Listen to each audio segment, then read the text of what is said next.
¿Qué pasa en relación con el papel de los sujetos procesales? Y así como el juez tiene unos deberes y unos poderes, porque el Código Penal de Proceso se los amplió, uno le da una lectura a ese artículo 42 de la Ley 1564 y amplió todo el espectro de los poderes. Poderes de decisión, poder de instrumentación, poder de coerción, los poderes disciplinarios. Pero a las partes también les hizo extensivos unos deberes.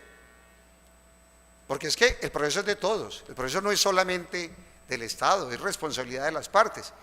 Y hay algunos aspectos de los que voy a enfatizar del por qué considero que este modelo va a impactar positivamente en la nueva realidad, y es que las partes tienen, repito, bajo la perspectiva de lo que se conoce como los deberes de lealtad, probidad y buena fe, un verdadero comportamiento procesal que se espera de unos verdaderos sujetos procesales, en función de lo que la misma Constitución Política Colombiana denomina el deber de colaboración con la Administración de Justicia, artículo 95, numeral séptimo de la Constitución.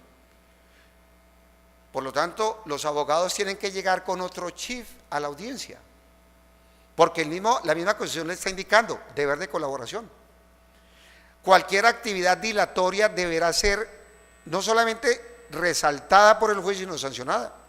Y muy seguramente la compulsa de copias puede ser una dinámica muy interesante para frenar ese impulso que a veces mueve a los abogados que creen que dilatar la actuación es una estrategia de defensa. Y lo voy a decir por qué no es una estrategia y qué remedios trae el código. Un remedio importante, ayer lo planteaba el profesor Marco Antonio, ayer Octavio, y lo reafirmaba Marco Antonio.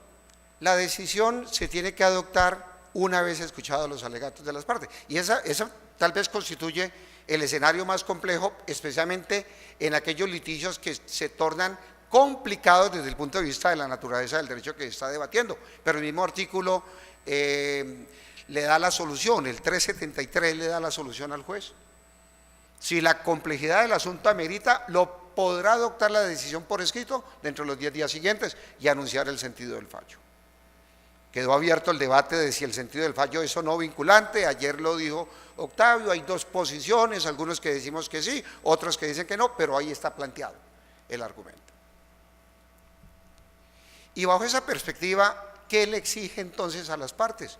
El deber de comportamiento. El artículo 280 trae un mecanismo que sin lugar a dudas va a constituir una herramienta clave para evitar esas maniobras dilatorias. El juez en todos los casos deberá en la sentencia pronunciarse respecto al comportamiento procesal asumido por las partes y deducir de ese comportamiento indicios graves. Pero voy más allá. Hay un cambio radical en la manera como se concibe la prueba. Esto es bien importante que lo tengan presente, porque es que el tema del despliegue de la actividad probatoria no es un problema que le corresponde al juez, le corresponde a las partes. Y miren lo que trae, los remedios procesales que trae el código para ese deber de colaboración. Uno, la prueba documental la tiene que aportar las partes, no el juez. El juez no está para requerir oficios para que se han allegado procesos, son las partes las que tienen que allegarlos y que hubieran podido haber obtenido por vía del derecho de petición, es decir, tienen que garantizar la fuente de prueba. Dos, las partes tienen que garantizar la comparecencia de los testigos, el apoderado, de los testigos, de los peritos y de sus propias partes para las diligencias. ¿Y por qué? Básicamente porque se generan unas consecuencias procesales de orden probatorio que se reducen a 6 aspectos. Uno, ¿qué pasa si el abogado no contesta la demanda en debida forma? Por ejemplo, frente a un hecho que afirma que no es cierto, que no le consta, tiene que explicar el porqué. Segundo, ¿qué pasa si para el interrogatorio de parte no acude el abogado ni la parte? Se considera como una confesión ficta ese comportamiento procesal, cuando no justifica su inexistencia. ¿Qué pasa cuando entorpece la actividad del perito? Se considerará confesión ficta o presunta. ¿Qué pasa cuando la inspección judicial entorpece el desarrollo normal de la diligencia? Confesión ficta.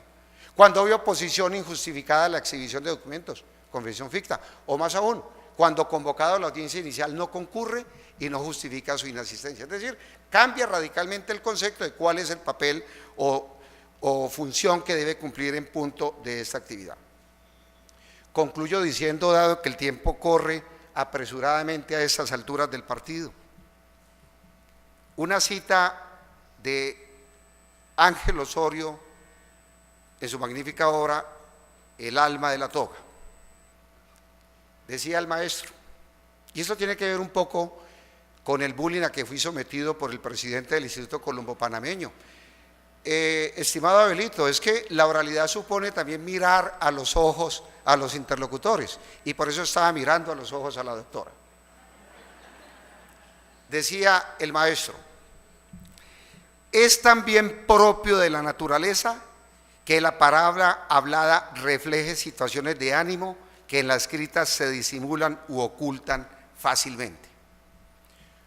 Un pliego de papel no permite adivinar la verdadera posición íntima del escritor.